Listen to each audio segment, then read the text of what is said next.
Olá, tudo bem? No programa dessa semana, nós vamos falar sobre as avaliações psicológicas para o manuseio de arma de fogo.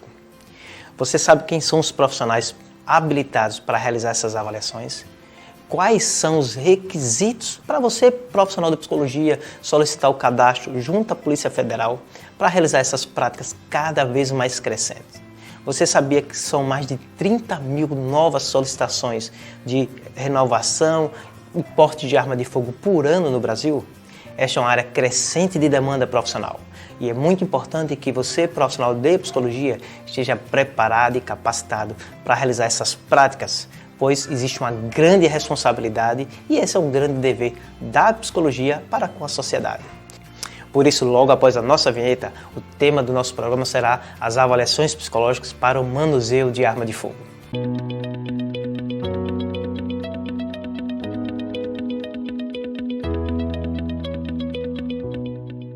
As avaliações psicológicas para o manuseio de arma de fogo estão classificadas como as avaliações normativas, ou seja, existem normas que regulamentam essa prática. E a grande maioria das pessoas, para conseguir ter o registro ou o porte de arma de fogo, obrigatoriamente elas terão que passar por algumas avaliações, entre elas as avaliações psicológicas. Mas é qualquer profissional de psicologia que pode realizar essas avaliações? Veremos que não. Para a grande maioria dos casos, o psicólogo ou a psicóloga que pode realizar e dar aptidão psicológica para um cidadão ter o seu registro ou ter a porte de arma de fogo, ele precisa estar credenciado ao órgão da Polícia Federal de sua região. Mas como é que funciona esse credenciamento? E qual é o principal normativo que regulamenta a avaliação psicológica para o manuseio de arma de fogo? A principal normativa que regulamenta o fazer da avaliação psicológica para manuseio de arma de fogo é a Instrução Normativa da Polícia Federal de número 78 de 2014. Esta normativa regulamenta quais são os requisitos para que a profissional ou o profissional de psicologia solicite o credenciamento na Polícia Federal de sua região.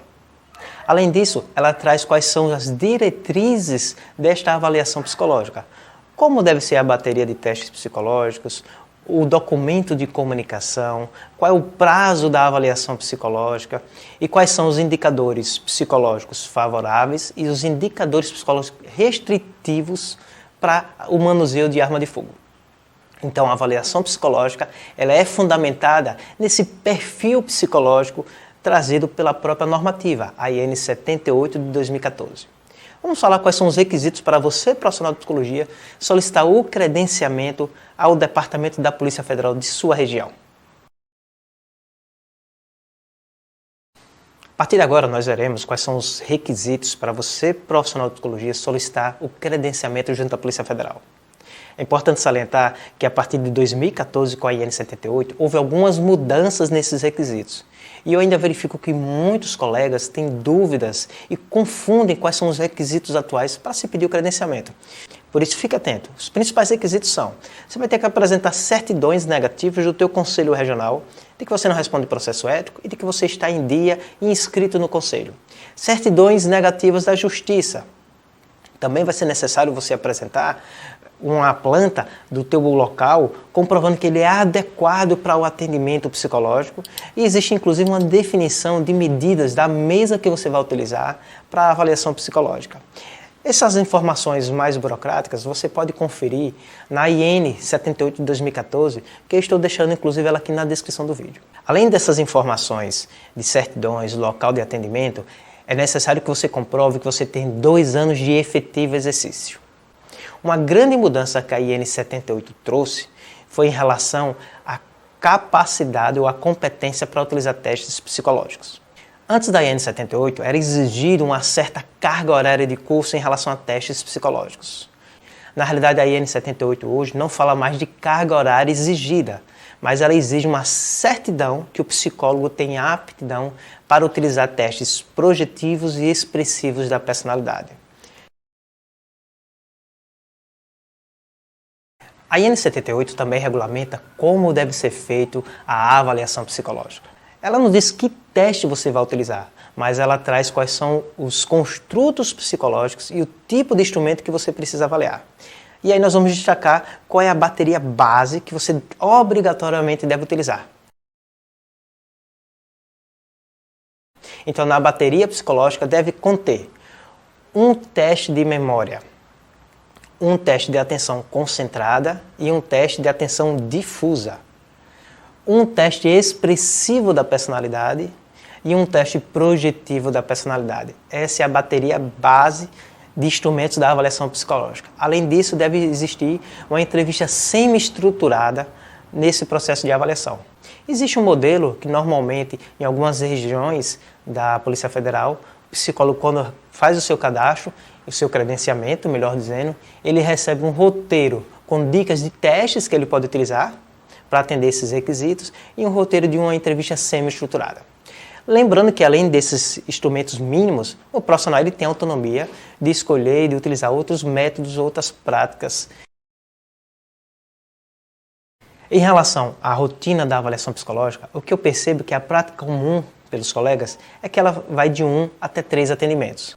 Na prática, quando acontece um encontro, não confundir com aquele atendimento tradicional da clínica, onde a sessão ela vai de 50 a 60 minutos. Os profissionais que optam por realizar essa prática em um encontro, normalmente a duração do encontro é de 2 a 3 horas. Já outros colegas preferem fazer 2 atendimentos ou 3 atendimentos de 1 hora e meia cada. Lembrando que a avaliação para o manuseio de arma de fogo é uma prática pericial. O objetivo dela é que o psicólogo, a psicóloga, nos processos de avaliação, identifique os indicadores psicológicos favoráveis e desfavoráveis ao manuseio de arma de fogo. E, identificando esses indicadores, ele julgue, ele toma a decisão se naquele momento aquele cidadão está apto para ter um registro ou um porte de arma de fogo. Na própria IN, ela vem trazendo quais são os requisitos, ou melhor, os indicadores psicológicos que nós, profissionais de psicologia, devemos investigar no processo da avaliação para manuseio de arma de fogo. Entre os indicadores favoráveis, nós podemos destacar o controle emocional, não haver presença de transtornos psicológicos, de impulsividade, capacidade de atenção, inteligência, memória adequada, capacidade de controle dos impulsos, entre tantos outros. Então é muito importante que você, profissional de psicologia, que quer o credenciamento e atuar em práticas de manuseio de arma de fogo, que você esteja capacitado do ponto de vista técnico e teórico e pessoal para essas avaliações. Não basta apenas conhecer a instrução normativa, mas é importante que você tenha um domínio sobre os instrumentos que são exigidos, que são requisitos para você montar a bateria de testes psicológicos. Bem, pessoal, chegamos ao fim de mais um programa do nosso canal, onde hoje nós falamos sobre as avaliações psicológicas para o manuseio de arma de fogo. Eu sou o psicólogo Manuel Carvalho, grande prazer tê-lo aqui. Nos vemos na próxima semana aqui nesse nosso canal. Um grande abraço, tchau, tchau.